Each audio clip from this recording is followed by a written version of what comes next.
Iran ও ইসরায়েলের চলমান সংঘাতের প্রেক্ষাপটে জাতিসংঘ নিরাপত্তা পরিষদের শুক্রবারের বৈঠক পরিণত হয়েছিল এক উত্তপ্ত বিতর্কের মঞ্চে।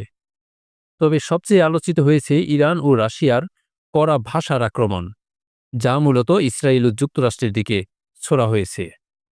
Israel openly declared that it will continue this strike for as many days as it takes. Strikes, but Israel, what we noticed is the information mass media about দশকের পর দশক ধরে সীমিত সংঘাত ও গোপন লড়াই চলার পর গত সপ্তাহ থেকে ইরান ইসরায়েলের মধ্যে সরাসরি তীব্র লড়াই শুরু হয়েছে।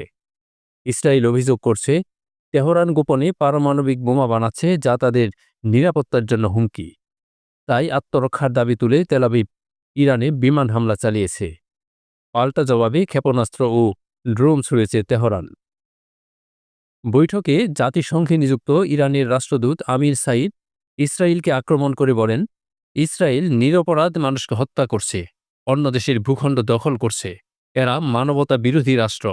এ সময় তিনি ইসরায়েলি হামলায় নিহত শিশুদের ছবি তুলে ধরে বিশ্বের বিবেককে নাড়া দিতে চান। পাশাপাশি রাশিয়ার রাষ্ট্রদূত ভেসিলি নেবেনজিয়া যুক্তরাষ্ট্র ও পশ্চিমা দেশগুলোর দিকে আঙুল তুলে বলেন, ইরানের পারমাণবিক বোমা বানানোর কথা ভিত্তিহীন গুজব। এ গুজব ছড়িয়ে পশ্চিমারা প্রমাণ করছে তারা প্রকৃতপক্ষে ইসরায়েলি আগ্রাসনের সহযোগী। এরা ভয়াবহ অস্ত্রের মতোই বিপজ্জনক। এদিকে যুক্তরাষ্ট্রের অন্তর্বর্তী প্রতিনিধি ডরোথি কেমিল সে পাল্টা দাবি করে বলেন, মধ্যপ্রাচ্যের অস্থিরতা ও সন্ত্রাসের মূল কেন্দ্র ইরান। তিনি স্পষ্ট করে জানিয়ে দেন, যুক্তরাষ্ট্র ইসরায়েলের পাশে আছে এবং থাকবে। তবে যুক্তরাজ্য ও ফ্রান্স তুলনামূলকভাবে সংযত সুরে উভয় পক্ষকে উত্তেজনা কমাতে আহ্বান জানিয়েছেন।